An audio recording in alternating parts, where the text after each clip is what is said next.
सभी भक्तों के ऊपर निर्भर रहती है और आपको इसका पालन करना ही होगा। गोगा जी महाराज की कृपा आप सभी भक्तों के ऊपर बनी रहे। उम्मीद करता हूँ आप सभी भगत जी सुरक्षित होंगे, स्वस्थ होंगे और बाबा का आशीर्वाद आप सभी भक्तों पर होगा।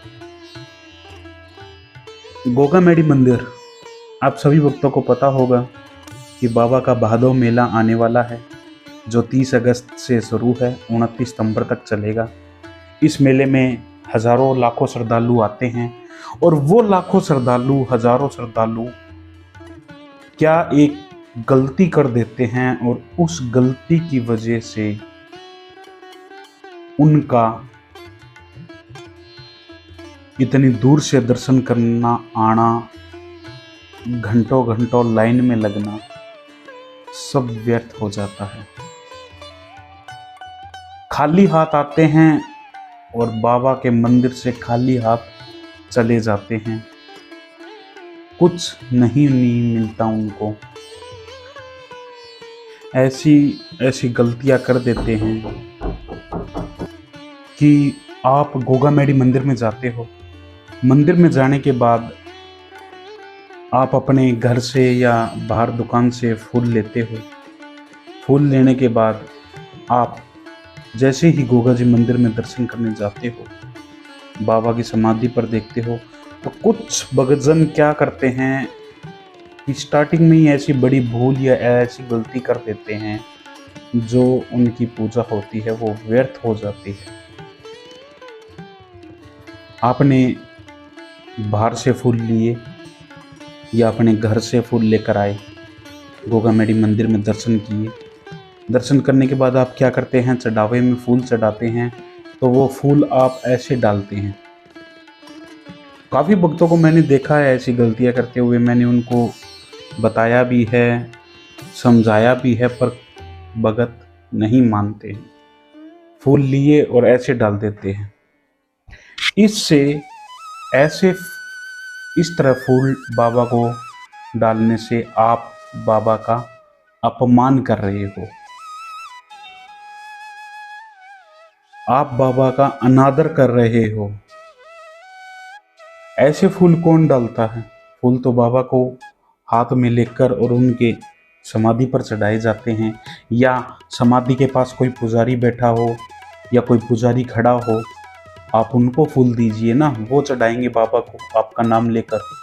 पर ये ऐसे फूल फेंकने से कभी भी गोगा जी महाराज की कृपा पर नहीं बनेगी, क्योंकि ऐसे फूल चढ़ाने से आपने बाबा का अनादर किया है, बाबा का अपमान किया है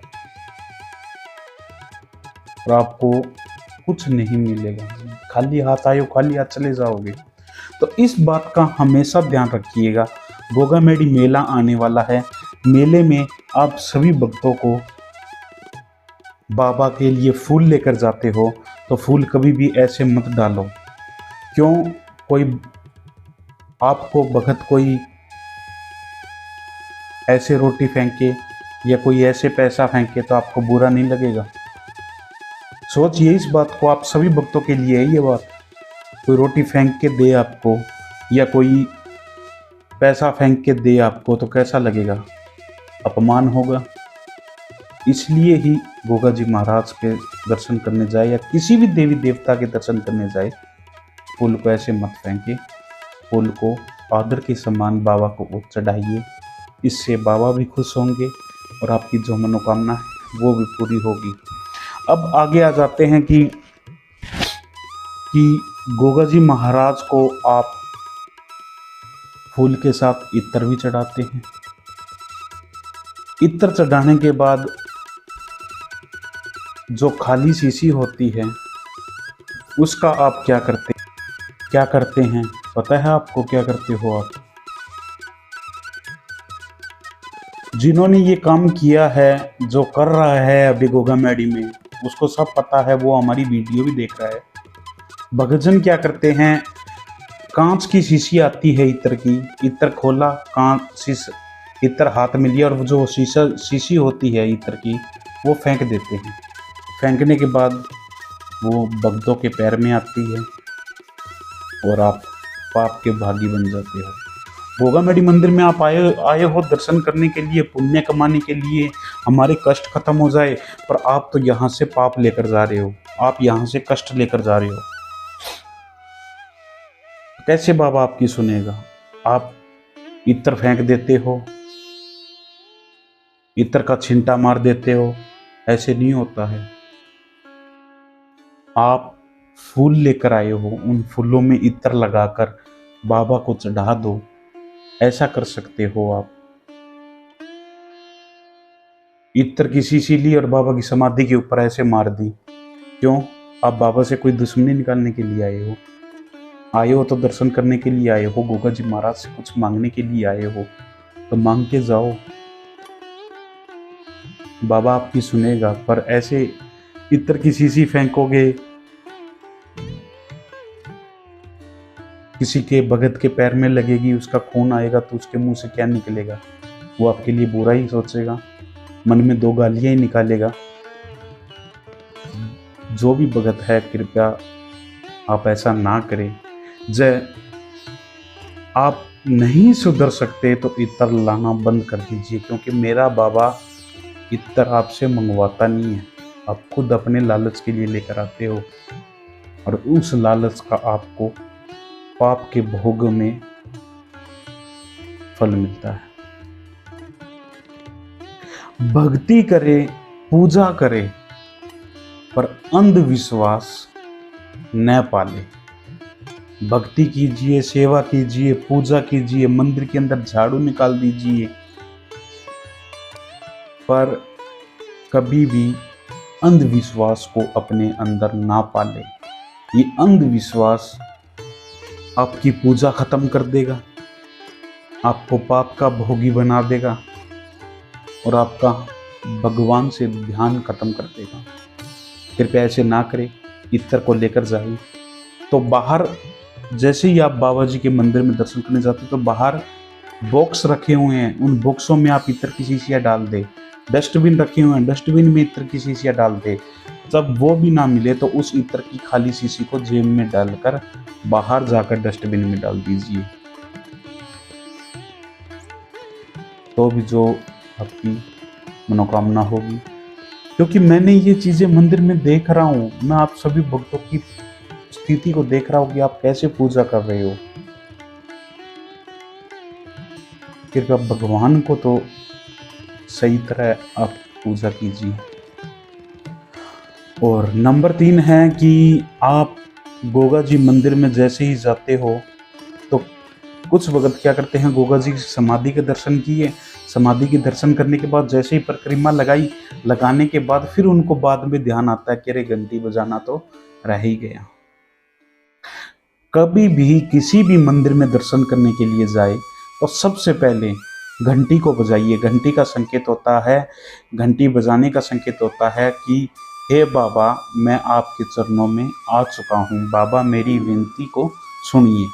ना कि दर्शन कर लिए, सारा काम कर दिया, भोग लगा लिया, पूजा चढ़ा ली और घूम के आने के बाद घंटी बजाई, तो आपकी वो पूजा स्वीकार नहीं होगी। क्योंकि आप अपने घर में कोई मेहमान आता है तो वो पहले घंटी बजाता होगा, तभी अंदर आता है, या बाहर जब जाता है जब घंटी बजा के जाता है। तो इस चीज़ का हमेशा ध्यान रखिए कि मंदिर में जाए तो पहले घंटी बजाइए, ना कि पूजा करने के बाद घंटी बजाओ। ऐसा बिल्कुल भी मत कीजिए, आपकी मनोकामना पूर्ण नहीं होगी। नंबर 4 पर आता है कि गोगामेडी मंदिर में भीड़ ज़्यादा होती है। भीड़ होने के बाद आप सभी भक्तों को समाधि के 3 से 5 सेकंड दर्शन होते हैं और हाथ पकड़कर बाहर कर दिए जाते हैं। क्यों कर दिए जाते हैं? आप उस चीज़ को सोचिए, उस चीज़ को समझिए कि क्यों धक्के मारकर आपको बाहर कर दिया जाता है। गोगामेडी मंदिर का स्पेस छोटा है, जहां मूर्ति बाबा की समाधि है वो स्पेस छोटा है। और आप ये सोचिए कि जब 3 से 5 सेकंड में आप सभी को बाबा के दीदार हो रहे हैं, बाबा के दर्शन हो रहे हैं, और आप सभी भक्तों को बाहर कर दिया जाता है, तो आप ये चीज़ सोचिए कि आप जब 2 से 3 मिनट बाबा के दर्शन करोगे तो पीछे कितनी भीड़ है, कितनी लाखों जनता लाइन में लगी हुई है, जो 4-4 5-5 घंटों में लाइन में लगकर गोगा जी मंदिर में दर्शन करने आते हैं, इतनी गर्मी के अंदर उनको कैसा लगता होगा। तो इसलिए आप सभी भक्तों को 3 से 5 सेकंड बाबा के दर्शन होते हैं और आप सभी भक्तों को आगे कर दिया जाता है हाथ पकड़कर। क्यों कर दिया जाता है? क्योंकि आप बाबा की परीक्षा में सफल हो गए हो, आपकी जो मनोकामना है वो पूर्ण हो गई है। ये ना सोचिए कि मेरे को धक्का मार दिया, कोई लेडीज कहती है कि मेरे को टच कर दिया, मेरे को बुरी नज़र से देखा। ऐसा कुछ नहीं होता है। बाबा का दरबार है, सब अपनी सभी मर्यादा में रहते हैं, पर आपका जो दिमाग है, जो आपका जो बड़प्पन है, वो आपको खराब कर देता है। गोगा मेडी मंदिर में आप दर्शन करने के लिए जाइए, इन परिस्थितियों का ध्यान रखिए। खाली टाइम 11 महीने के अंदर आप अच्छी तरह दर्शन कीजिए, कोई भीड़ नहीं रहती, से घंटों बैठे रहो मंदिर में, कोई आपको नहीं बोलेगा कि आप बाहर जाए। पर मेले के अंदर ही इस परिस्थिति का आप सभी भक्तों को ध्यान रखना चाहिए, क्योंकि आप 2 से 3 मिनट दर्शन करने से वो आपूर्ति, वो बाबा की शक्ति, वो बाबा की दर्शनों का आनंद 3 से 2 मिनट में नहीं मिल पाएगा, जो 3 से 5 सेकंड में मिलेगा। अरे बाबा के तो 1 सेकंड के दर्शन हो गए ना, तो भी आपको बहुत कुछ मिल गया। तो ये मत सोचिए कि हमें धक्का दे रहे हैं, धक्का देने वाला भी बाबा का ही है, सेवादारी है। ये समझो कि बाबा ने हमें धक्का दिया है। धक्का देने का मतलब ये है कि आप अपने बाबा की परीक्षा में पास हो चुके हो, आपकी जो मनोकामना है वो पूर्ण हो चुकी है, बाबा आपके साथ चल दिए हैं। जब आपको हाथ पकड़कर 3 या 4 सेकंड में आपको दर्शन हो जाते हैं और हाथ पकड़कर आपको बाहर कर दिया जाता है, तो बाहर जाने के बाद बाबा को नतमस्तक होकर दर्शन कर सकते हैं कि हे बाबा, आपने मेरे को दर्शन दिए, इतना समय निकाल कर दर्शन दिया, तो मैं आपका आभारी हूँ, आप मेरी विनती सुनिए। इसलिए गोगा जी महाराज आपकी विनती ज़रूर सुनेंगे। ये 4 बातें मैंने आपको बताई है, कृपया इन बातों पर आप गौर करोगे तो बाबा आपकी हर एक मनोकामना सुनोगे। चाहे इन बातों पे आप गौर नहीं करोगे तो आपका गोगा मेडी मंदिर में आना असफल है। कोई फायदा नहीं है मंदिर में आकर इतना दुख पाने का। वीडियो अच्छा लगा हो तो वीडियो को शेयर कीजिए, सभी भक्तों तक बताइए, जिससे अब की बार जो गोगा मेडी में आएगा, भगत आएंगे, वो इन परिस्थितियों का, इन चीज़ों का ध्यान रखिएगा। स्वयं गोगा जी महाराज क्या पता आपके साथ चल जाए। वीडियो अच्छा लगा हो तो वीडियो को शेयर कीजिएगा, लाइक कीजिएगा, घंटे के निशान को दबा दीजिएगा और चैनल को सब्सक्राइब कर दीजिएगा। जय श्री गोगा जी।